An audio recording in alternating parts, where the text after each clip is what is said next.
Okay. See, for this question, it varies from person to person. And whatever I am going to give, that is my own way of thinking and so on. So that may differs by some other teacher. Some other professor may have a different ideas and so on. Things changes over the years.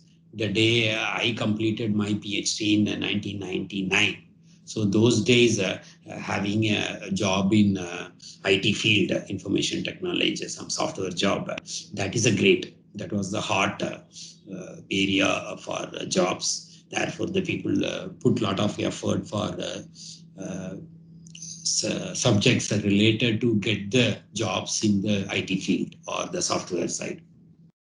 That was early 2000. But over the period, things are keep changing. For example, middle of 2000, sometime the hot area is financial mathematics. So suppose you have a quite good knowledge in financial mathematics, or you have a quite good knowledge in, for example, probability or statistics or stochastic process or computational aspects of differential equations, quite good knowledge of linear algebra. So if you have this type of knowledge, then you can be a good, you can get a good job in financial sector or banking sector and so on. That was around 2010, between 2005 to 2010, 15 and so on. But now, last 5 years, the trend is moved to the data science. That is also sort of IT, but data science needs much more knowledge in fundamental mathematics. For example, linear algebra, algorithms, cryptography. Of course, my own research area like probability, statistics, and stochastic process, and so on. So, if somebody is good in these areas, then they can land up in a good higher studies, either MS or PhDs or master's program in related to the finance, and so on. I won't bother about which degree you are doing, what is a degree name, but as long as you have a quite good knowledge and based on your capability, you can choose some of the program, and you can be get a good position in job, for example, finance or banking sector or IT or any data science or data analysis area, or you can do the higher studies, or you can go for the research scientist, or you can get the good position as a faculty position also. So that is the way I feel.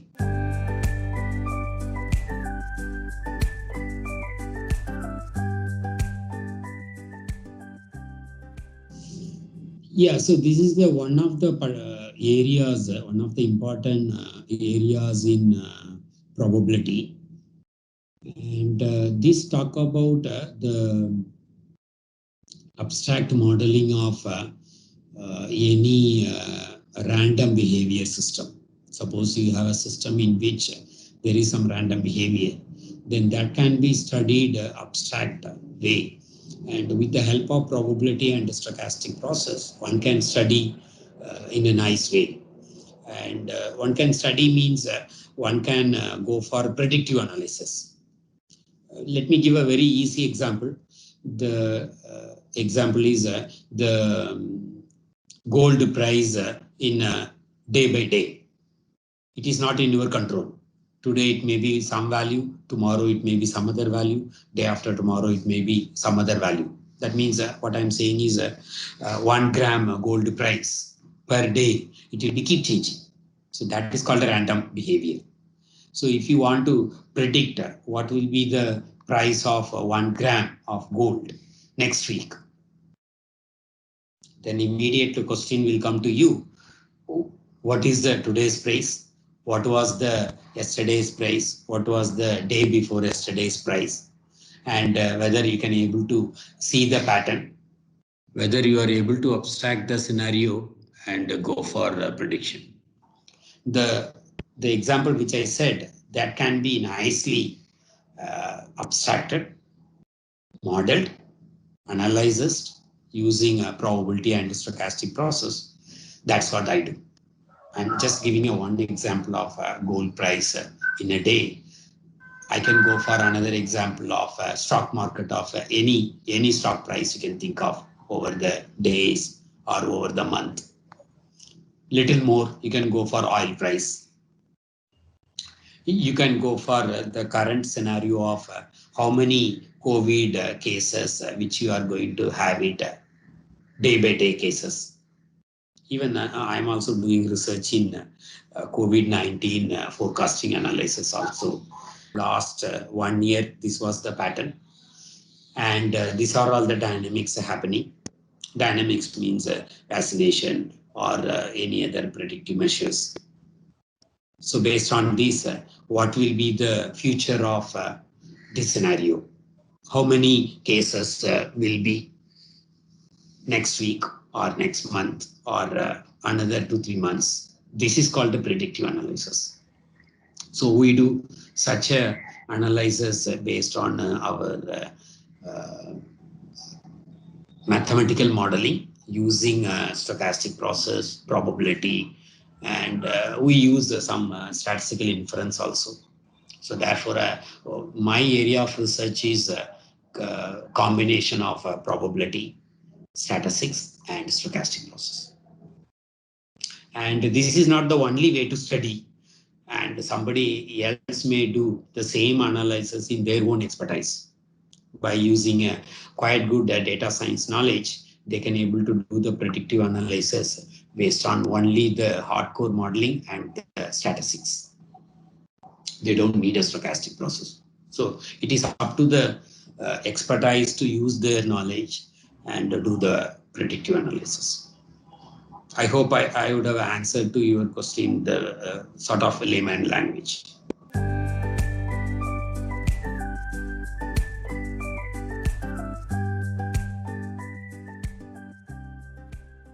Okay, so I should first thank my teacher, my PhD supervisor, Professor P.R. Parthasarathy, for this, because he is the person make me to learn queuing theory under the PhD duration.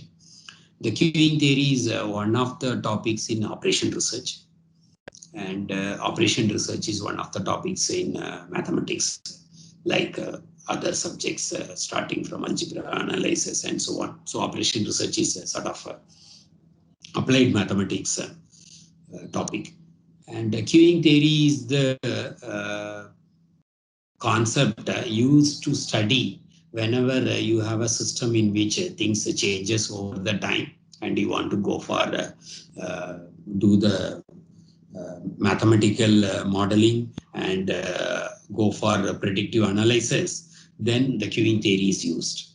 For example, suppose you just think of one coffee shop in which people are going to that coffee shop and ask for a coffee or something else and get the things service done, they come out. So the person who is having the coffee shop owner, they may think that how we can increase the profit by putting some more person in the shop so that he can get the more profit. And the person who is going for a coffee, he may think that he may always think that wherever he goes, his time duration he spent for the coffee shop to get the coffee, that time has to be less. So as a customer point of view, he's expect the average spending time has to be less. Whereas the servicer point of view, the coffee shop owner will think of more profit. So the question comes, how we can optimize both? You cannot easily do the problem. So this problem comes under operation research. So as an operation research area, one can study this as the problem as abstraction. And I can find out the many possible solutions to the service provider to maximize his profit, have some 2-3 plans. Similarly, I can go for some 2-3 plans in which you can spend less time. So the ATM is the good one in which so that's also queues. So there is operation research problems in the ATM machines that also can be resolved in a nice way. I'm just giving you an example. My teacher taught me operation research in Anna University with the example of a Tirupati temple. Those who have come across a Tirupati temple, how the queuing system is, that is a very nice, good example for how one can minimize the spending time whenever you visit to the Tirupati temple in Andhra Pradesh. So that was the example taught by my teacher. Still, I remember the example in operation research course. So my area of expertise is queuing theory, which I started, but now I moved applied queuing theory, applying the queuing theory, queuing models into different things, starting from simple examples to the wireless networks, to the many more examples. So in the finance side and in the medical side, I have introduced a queuing theory in my NASA project, and I have used queuing theory in many more examples. So if you go to my website, you can find out what are all the applications in which I have used the queuing models.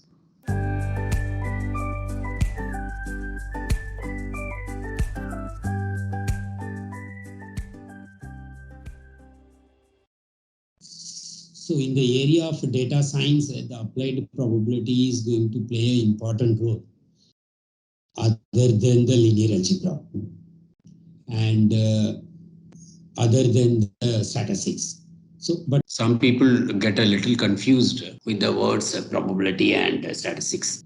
And they get a little confused that which is probability and which is statistics. So let me clarify this. The statistics is analysis with the observation or the data, whereas the probability is more of a theoretical side of where the data comes from, what is the distribution, and what are all the theoretical aspects of data which one gets that comes from probability.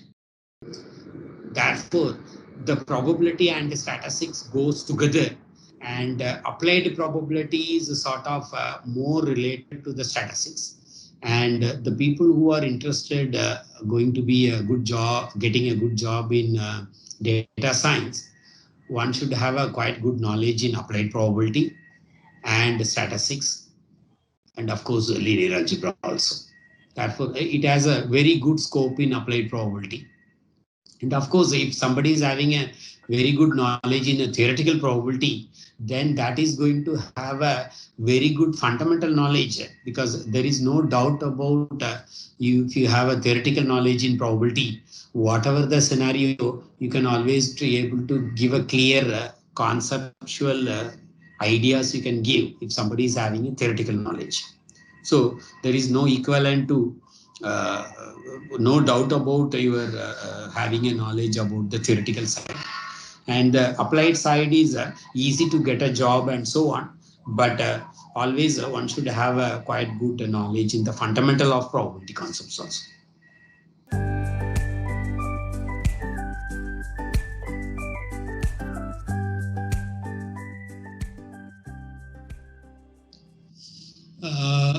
So this project is a Government of India project, that is a Department of Telecommunication. It is now being handled by many IITs, including IIT Delhi. And I am one person in that team out of around 20 faculty involved from IIT Delhi side. And my contribution in this project is taking care of how we can optimize the energy consumption of 5G networks. 5G networks means the fifth generation network, which is about to come. For that, we are working on it. That means suppose we implement the system in this way, what will be the performance? So we do all the forecasting or predictive analysis before implementation of the actual system. So the actual system is going to be implemented little later. But as far as my part is concerned, I am working on only the energy consumption. That means if you have a mobile device, your device, you may have an energy of 100% sometimes. It may go down, it may come up, and so on. And similarly, in the base station, in the tower side, there may be 100% power. It may go down, up and down. So there is a random behavior with the system.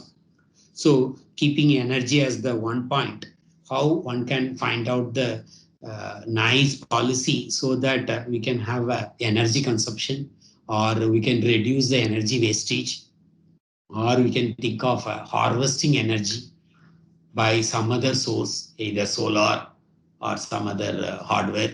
So all the aspects will be discussed, all the aspects will be modeled, analyzed. Then we give the performance measures. So that is the work by my part. So I'm progressing in that. So I'm reporting to my team people and so on. So there is a many levels in which we work on that project.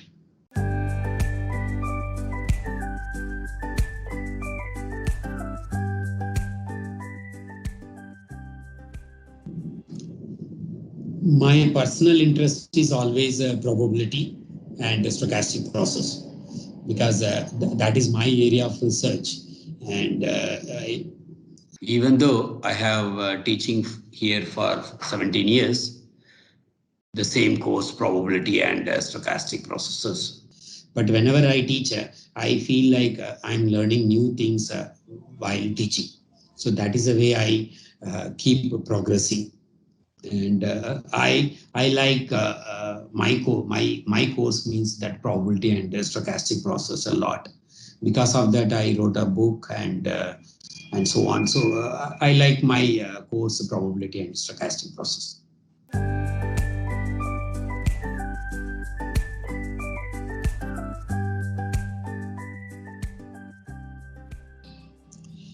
No, I won't say one is more or one is less.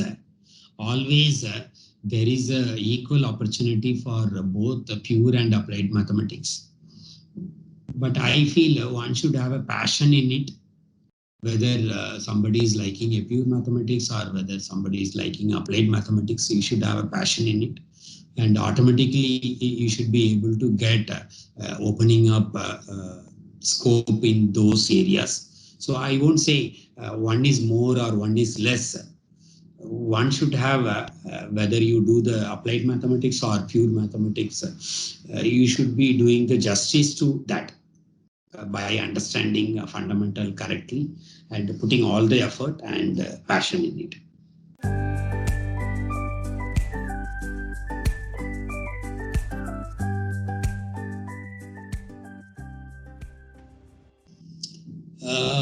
Yes, I have one or two funny experience during my undergraduate. Whenever the teacher gives the final examination marks paper, and everybody used to start counting the paper, counting the marks, whether everything is correct or it is not corrected, and so on. So I used to check where I lost the mark. Suppose if it is a 5-mark questions, I got 4.5. That means I feel, okay, I should remember half marks is gone. So then I go to the next page. Okay, here another half marks. Here 1 mark is less. So like that, I keep counting. So I count how many marks I lost. All my friends near me used to count their marks. At the end, they say that no, we lost a lot of marks, and I also say that no, I missed this many marks. So we always have some sort of emotional situation in which we are counting two different things, but we both are making a loud noise. This many marks are lost, or this many marks only we got it, and so on. So these are all the funny experiences. And in the exam hall, now I remember my exam hall of master's program. And when the exam started, they initially give some 20 pages big bunch of papers, and subsequently they give 4 pages additional sheets.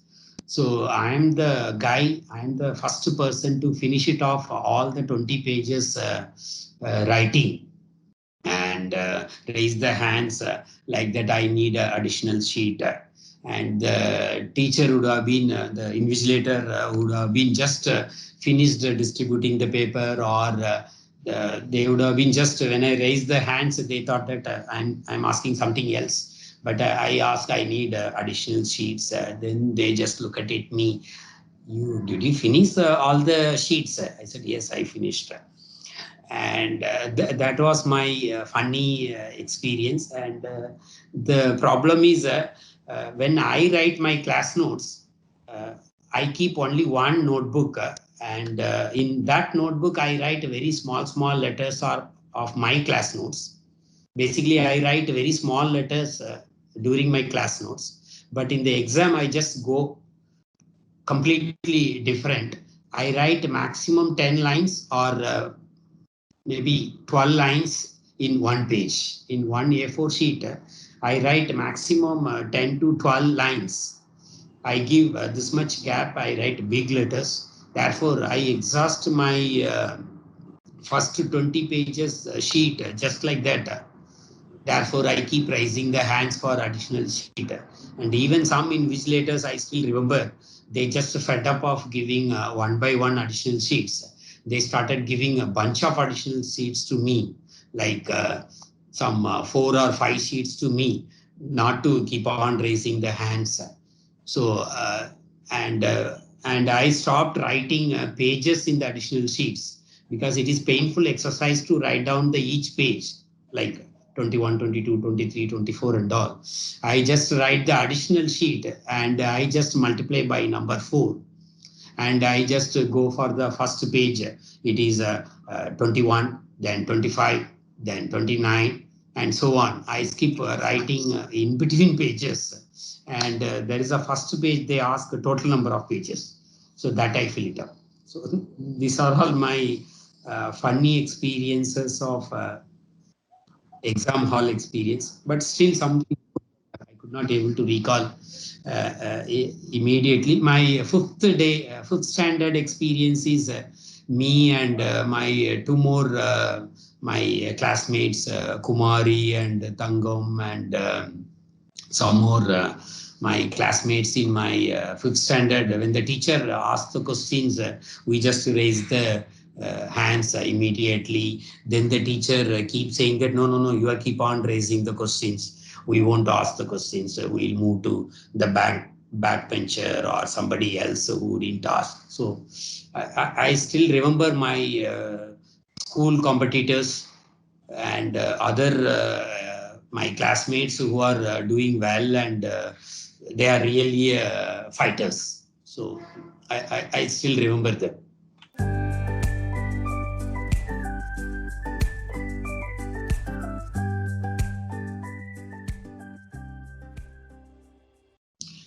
Yeah, one of my teachers, my PhD supervisor, Professor P.R. Patsardi, now he's no more. And the way he teaches, I just looked at line by line, whatever he says, and so on. So I really enjoy my PhD supervisor's class, and my other teacher, Professor Uday Bhaskar, classes, and my MSc class teacher, Vijay Kumar, who taught operation research.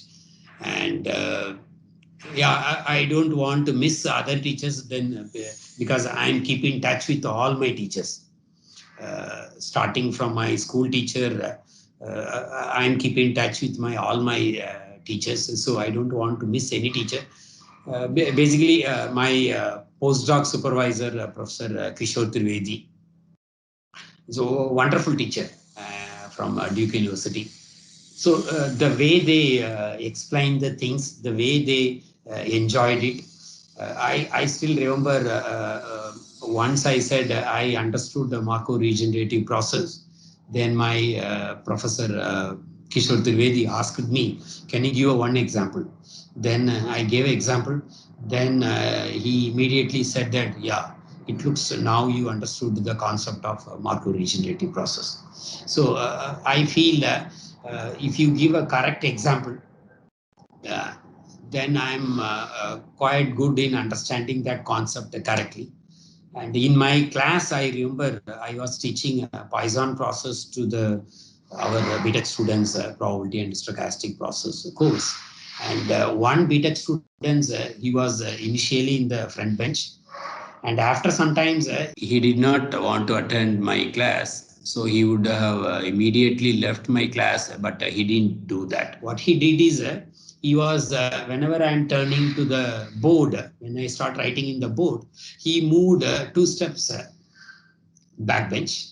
Then after sometimes, whenever I turned writing something in the board, he again moved to the 2 steps back. Like that, he was keep on going to the last bench. There is an exit in the last bench after that. So he was just quitting the class. And you see that the way I explained today, there is a random scenario. He was sitting a random amount of time in the bench. He was sitting, and after sometimes he moved to the other place. He was sitting random amount of time in that place. After sometimes he moved to the other place, a random amount of time. It's a random variable, so he was spending time there. Like that, he was keep on moving to the different place. Finally, he no more in my class. He just left the class, and I was teaching a Poisson process. And the Poisson process is the stochastic process in which the system spend a random amount of time in each state before moving into the next state. It starts from 0, then it goes to 1, it goes to 2, 3, and so on. And it will be keep on moving to the other state with a random amount of time, and that time is independent exponential distribution. So this is a theory I was teaching to the students, and the students' behavior is almost same. Then at the end of this theory, I told the students who left the class, that follows the Poisson process, because he was spending a random amount of time in every desk, and he is just out of my class. And you assume it follows exponential distribution, spending time in each state, and it is independent, mutually independent. So this is the correct example. So all my class students, they are just laughing, and they really enjoyed what is the correct example of Poisson process. So this was the funniest moment during my class. And every time I give many examples in my class, every 5 minutes is just example. So I asked the students to create an example of last class, what I thought. Whatever the concepts I thought, I just tell the words, tell them to give the examples. So I usually play Antakshari in the class first 5 minutes, not with the name of the movies. They have to tell the different words of the course randomly. So I randomly choose students and ask them to give one word of that course. So after that, another fellow has to tell. So randomly, I ask the students. So these are also funny moment of my lecture class every day. Whenever I start my class, the first 5 minutes is just the funniest moment. Then only the class starts. That is called a warm up.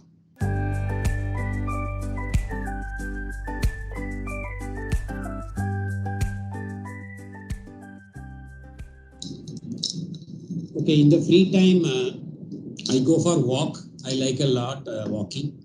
Even sometimes from home to office, office to home, I like to walk. I do that. And I like cycling. And even I got a prize for slow cycling in my PhD days. I am good in cycle. Even without any movement, I can stay in the cycle. So I am good in slow cycling. So that is because of in my undergraduate and postgraduate duration, I don't have much money. So I used to go by cycle, even some 15 kilometers I used to go by cycle. I took home tuition. starting from evening 4 o'clock to night 10 o'clock. So I just go by cycle almost 15 kilometers in North Madras, one end to another end. Therefore, I like cycle a lot, and still I like remember my first cycle of 50 rupees cycle that was made by some people, just combining many things. I cannot say it is a small cycle. I cannot say it's a big cycle. It is a medium cycle. It's made it, and still I like cycle. And wherever, even when I travel to other countries also, I do cycling. So that means I just buy some friend's car cycle, and then I started doing a cycle. And other my very uh, interesting thing is swimming. So I like swimming a lot, and I almost swim all the beaches all over the world, starting from Pacific to this end to other end. And wherever I just see the beach, I go with the swimming dress, and even it is cold, I just I did it, swimming a lot. Almost I have a good memory of swimming in many oceans, starting from west to east. And because I learned swimming at the age of almost the fifth standard itself. So, like wherever there is a water, and I don't have any fear. Even after my swimming and everything is over, people said that here there is a lot of crocodile. So, there are some dire places also I did swimming. So I like swimming a lot, and I'm happy to have a good. I'm happy to see the good swimming pool both in IIT Madras and IIT Delhi, and credit. I should thank the IIT Madras as well as IIT Delhi. And I really enjoyed in my PhD days daily going for the swimming in the evening. There is a yearly pass, you buy it, and just I enjoyed it. And here also in IIT Delhi, it is not yearly. There is some duration only you can use it. And I am the regular person in the swimming pool. So my hobbies are walking, cycling, and swimming. And of course, sometimes I listen some nice speech by eminent people. And yeah, so that is my other recent hobbies.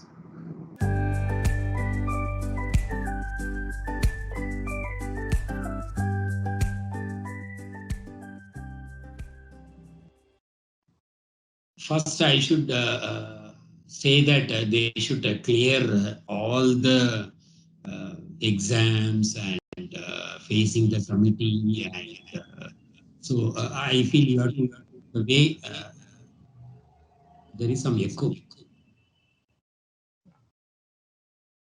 Okay. Yeah, Yeah. it's fine.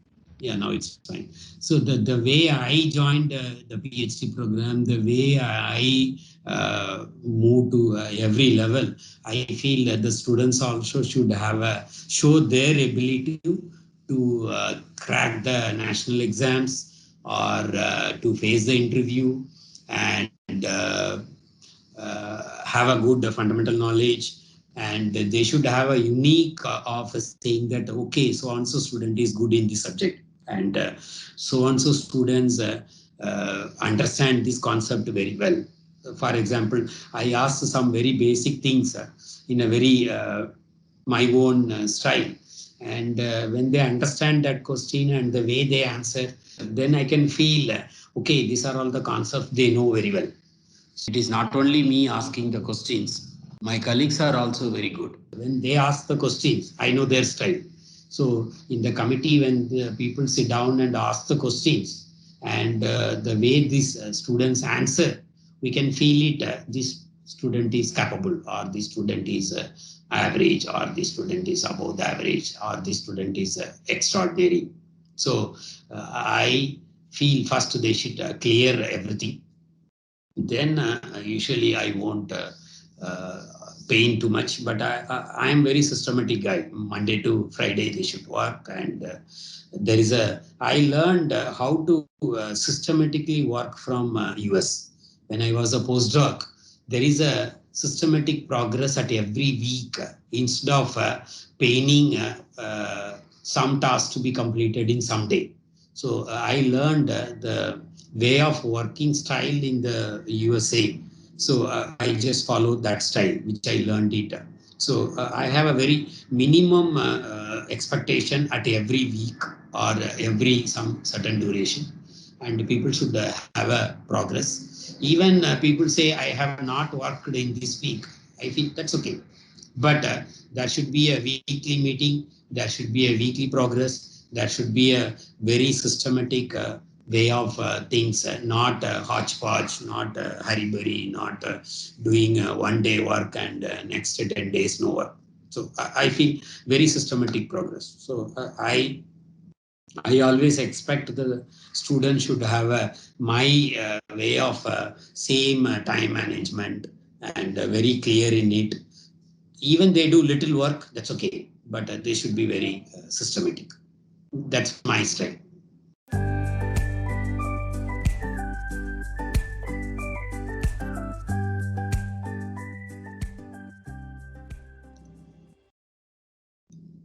Okay, so inspires means many of my relatives, and first I should inspire my mom. My mom, hard work and sincerity and honesty, whatever she puts and whatever she is my motivating behind the scene of everything, because the way she puts the effort and do the things, I learned it from her. And next is my relatives, and third is my friends.